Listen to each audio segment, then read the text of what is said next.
Você já sentiu que alguém tenta diminuir você constantemente? Já percebeu críticas repetidas, humilhações veladas, piadas constrangedoras ou cobranças impossíveis que parecem ter um único objetivo?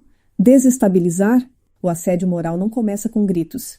Ele começa com pequenas atitudes repetidas, quase invisíveis, que corroem a autoestima aos poucos. Neste vídeo, será apresentado um guia claro e direto sobre como identificar o assédio moral e, principalmente, como se defender de maneira estratégica, segura e eficaz.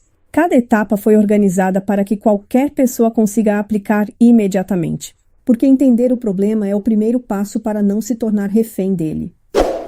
O que é assédio moral? Assédio moral é toda conduta abusiva repetitiva que expõe alguém a situações humilhantes, constrangedoras ou desestabilizadoras, especialmente no ambiente de trabalho.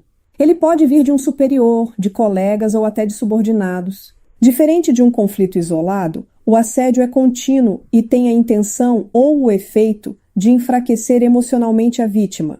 Pode acontecer por meio de isolamento, boatos, sobrecarga intencional de tarefas, críticas públicas, desvalorização constante ou ameaças indiretas. O ponto central está na repetição e no impacto psicológico. Identificar esse padrão é essencial para diferenciar um episódio pontual de uma prática abusiva sistemática. Sinais de alerta. Os sinais nem sempre são óbvios. Comentários como "você não serve para isso", "qualquer um faria melhor" ou "se não está satisfeito, peça para sair", podem indicar algo maior quando se tornam frequentes. O isolamento proposital, a retirada de responsabilidades para humilhar ou a atribuição de metas impossíveis são estratégias comuns. Outro sinal importante é o impacto emocional. Ansiedade antes do trabalho, medo constante, insônia ou sensação de incapacidade. Quando a rotina passa a gerar sofrimento contínuo por causa de atitudes direcionadas, é momento de atenção. Reconhecer esses sinais cedo aumenta significativamente as chances de defesa eficaz. Primeiro passo: registre tudo. Primeiro movimento estratégico é registrar absolutamente tudo. Datas, horários, locais, testemunhas e exatamente o que foi dito ou feito. Guardar e-mails, mensagens, áudios e qualquer comunicação relevante é fundamental. A memória pode falhar sob pressão emocional, mas registros escritos fortalecem qualquer defesa futura. Esse material pode ser decisivo em uma denúncia formal ou ação judicial. Não se trata de confronto imediato, mas de preparação. A organização das informações transforma uma situação subjetiva em algo documentado e concreto. Quem possui provas possui base sólida para agir. Segundo passo: estabeleça limites. Sempre que possível, responda de forma firme e objetiva no momento da agressão verbal. Frases curtas como "não concordo com essa forma de abordagem" ou "prefiro que esse tipo de comentário não seja feito dessa maneira" estabelecem limites sem gerar confronto desnecessário. O objetivo não é discutir, mas sinalizar que a atitude foi percebida. Muitas práticas abusivas se sustentam no silêncio da vítima. Ao demonstrar consciência e postura, parte da dinâmica de intimidação pode ser quebrada. A comunicação assertiva é uma ferramenta poderosa de proteção. Terceiro passo: busque apoio. Isolamento é uma das principais armas do assediador. Por isso, romper o isolamento é essencial. Conversar com colegas de confiança pode revelar que outras pessoas passem pela mesma situação. Caso exista setor de recursos humanos ou ouvidoria, reunir as provas antes de formalizar uma queixa é o caminho mais seguro. Em casos mais graves, sindicatos ou orientação jurídica especializada podem ser necessários. Apoio psicológico também é recomendável, pois fortalece emocionalmente para enfrentar o processo. Ninguém deve enfrentar assédio moral sozinho. Quarto passo: conheça seus direitos. A legislação brasileira reconhece o assédio moral como prática abusiva, que pode gerar indenização por danos morais. Empresas têm o dever de garantir ambiente saudável e seguro. A Constituição Federal assegura a dignidade da pessoa humana e valorização do trabalho. Além disso, a consolidação das leis do trabalho prevê proteção contra abusos hierárquicos. Conhecer esses fundamentos fortalece a segurança ao agir. Informação é proteção. Quanto maior o entendimento sobre seus direitos, menor a chance de ser intimidado por ameaças vazias. O que não fazer?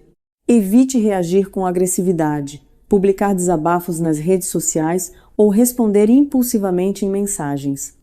Essas atitudes podem ser usadas contra você. Também não ignore completamente o problema esperando que ele desapareça sozinho.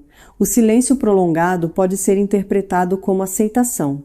O equilíbrio entre firmeza e estratégia é fundamental. Cada passo deve ser pensado para proteger sua posição e sua integridade. Reação emocional pode gerar prejuízos. Reação estratégica gera proteção. Impacto na saúde mental. O assédio moral não afeta apenas o desempenho profissional, mas também a saúde mental. Pode provocar estresse crônico, crises de ansiedade, depressão e queda significativa da autoestima. Reconhecer que o impacto emocional é real ajuda a entender a gravidade da situação. Buscar ajuda psicológica não é sinal de fraqueza, mas de responsabilidade com a própria saúde. A proteção emocional deve caminhar junto com a defesa prática. Cuidar da mente fortalece todas as outras estratégias de enfrentamento. Plano de saída, se necessário.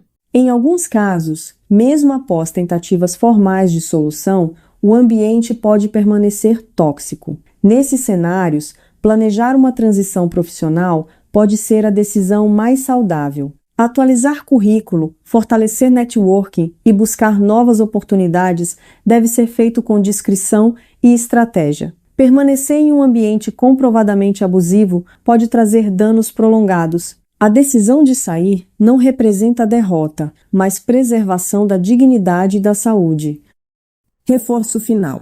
Defender-se do assédio moral exige consciência, registro, estratégia e apoio. Cada passo apresentado aqui constrói uma rede de proteção sólida. O abuso se sustenta no silêncio e na desinformação. Quando há clareza e preparo, a dinâmica muda. A dignidade não é negociável. Ambiente saudável não é privilégio, é direito. Quanto mais pessoas compreenderem isso, menor será o espaço para práticas abusivas. Informação transforma vulnerabilidade em força. Se este conteúdo trouxe clareza, compartilhe com outras pessoas. Informação pode ser exatamente o que alguém precisa para romper um ciclo silencioso de sofrimento. Inscreva-se no canal para continuar recebendo conteúdos que fortalecem sua autonomia, sua consciência e sua proteção. A defesa começa pelo conhecimento, e conhecimento compartilhado multiplica a proteção. Até o próximo vídeo.